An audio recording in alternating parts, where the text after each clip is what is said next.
میرا نام عائشہ صدیقہ ہے۔ آپ ہمیں سیرت طیبہ سے کوئی ایسا واقعہ بیان کر دیں کہ جس سے ہم اپنی اینگر مینجمنٹ کو بہتر کر سکیں۔ ایک بڑا خوبصورت واقعہ آقا صلی اللہ علیہ وسلم کا میرے ذہن میں آیا ہے کہ یہ طائف کی وادی کا واقعہ ہے۔ جب آقا صلی اللہ علیہ وسلم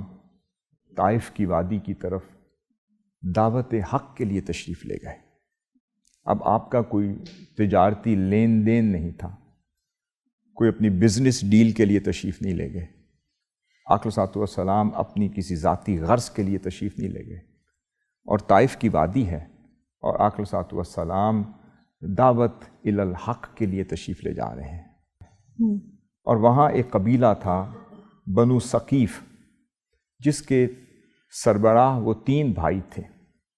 اور آقا صلی اللہ علیہ وسلم کے علم میں تھا کہ ان میں سے ایک بھائی کی شادی قبیلہ قریش میں ہوئی ہے، اور وہ آقا صلی اللہ علیہ وسلم کا دور کا رشتہ دار بھی بنتا تھا،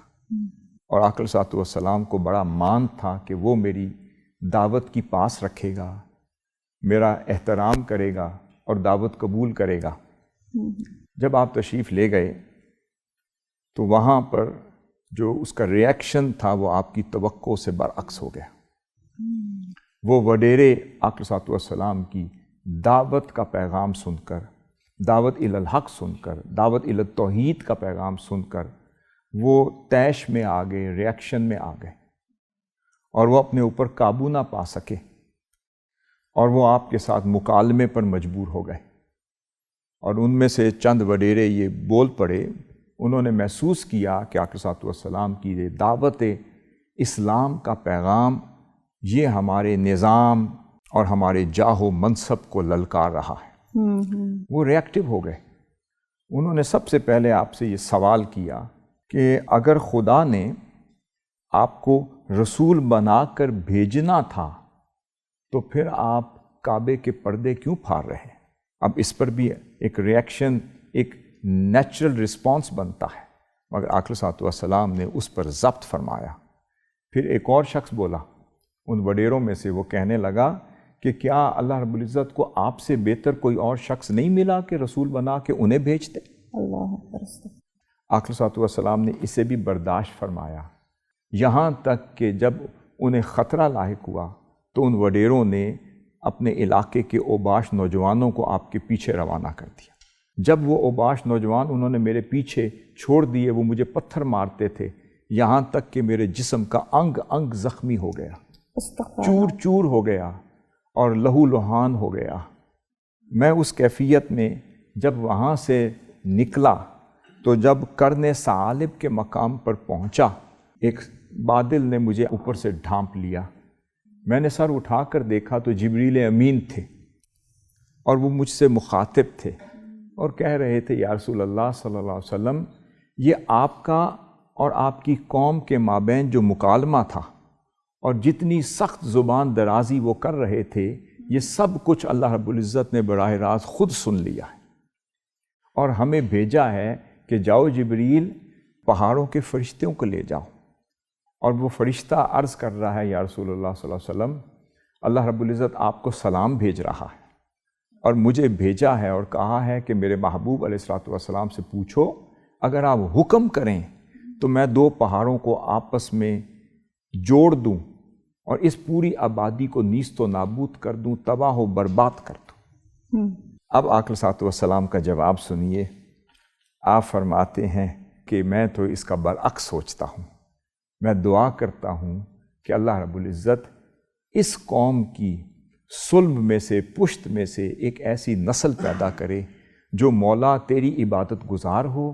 اور تیرے علاوہ کسی کو عبادت کے لائق نہ ٹھہرائے۔ سبحان اللہ، کیا بات ہے۔ سچویشن کو دیکھیں، احد کی وادی ہے، جب آقا صلی اللہ علیہ وسلم کی دندان مبارک شہید ہو گئے، جسم مبارک زخمی ہو گیا، آپ کا خون مبارک بہہ رہا ہے،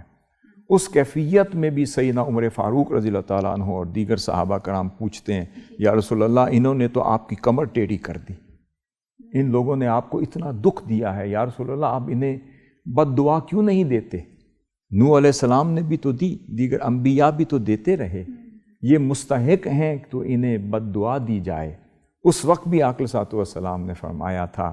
انما بعثت رحمتن ولم ابعث لعانا، کہ میں تو رحمت کا پیکر بنا کے بھیجا گیا ہوں، مجھے تو لعنت بھیجنے والا نبی بنا کر نہیں بھیجا گیا۔ اس کا مطلب یہ وہ کیفیات ہوتی ہیں جس میں غصہ آنا ایک فطری عمل ہو جاتا ہے، ایک ریاکشن کا منہ سے نکلنا ایک فطری عمل ہو جاتا ہے، انسان کا غضبناک ہونا ایک فطری عمل ہو جاتا ہے، اور سختی میں بد دعا دینا بھی ایک انسانی عمل فطری عمل ہو جاتا ہے۔ آقا صلی اللہ علیہ وسلم نے اپنی امت کی ترغیب فرمائی، تعلیم فرمائی کہ اگر اس سچویشن میں بھی میں نبی آخر الزماں ہو کر، میں سیاح لا مکاں ہو کر، میں سید الکونین و ثقلین ہو کر بھی برداشت کر رہا ہوں، میں اللہ کے بندو یہ ہمیشہ سمجھنا عظمت غصے کو پی جانے میں ہے، عظمت لوگوں کو معاف کرنے میں ہے، عظمت لوگوں کو برداشت کرنے میں ہے، عظمت ریزیلینس میں ہے، عظمت پیشنس میں ہے، عظمت صبر میں ہے۔ اس لیے اللہ رب العزت نے فرمایا اپنے محبوب علیہ الصلوۃ والسلام سے وَاصْبِرْ لِحُکْمِ رَبِّكَ فَإِنَّكَ بِأَعْیُنِنَا، کہ میرے محبوب آپ صبر کرتے رہیں، کیونکہ آپ کو پتہ ہے کہ ہماری نگاہ تو ہر وقت آپ پر ہی تو رہتی ہے۔ اللہ رب العزت نے فرمایا محبوب آپ صبر کرتے رہیں، ہم آپ کو تکتے رہیں، ہم آپ کو اپنی نگاہ میں رکھتے رہیں۔ اب ہم بھی چشم تصور میں لائیں کہ اس کو اپلائی کریں ہم اپنی لائف پر۔ اگر ہم غصہ پی جائیں تو ہمیں حضور علیہ الصلوۃ والسلام کی توجہ بھی ملے، اللہ کا کرم بھی ملے، اس کی رحمت بھی ملے، اس کا فضل بھی ملے، اور پھر اس کی رحمت شامل حال ہو، اور پھر اللہ کی نگاہ میں کتنے گناہ معاف ہو جائیں اور کتنے درجات بلند ہو۔ بے شک بے شک۔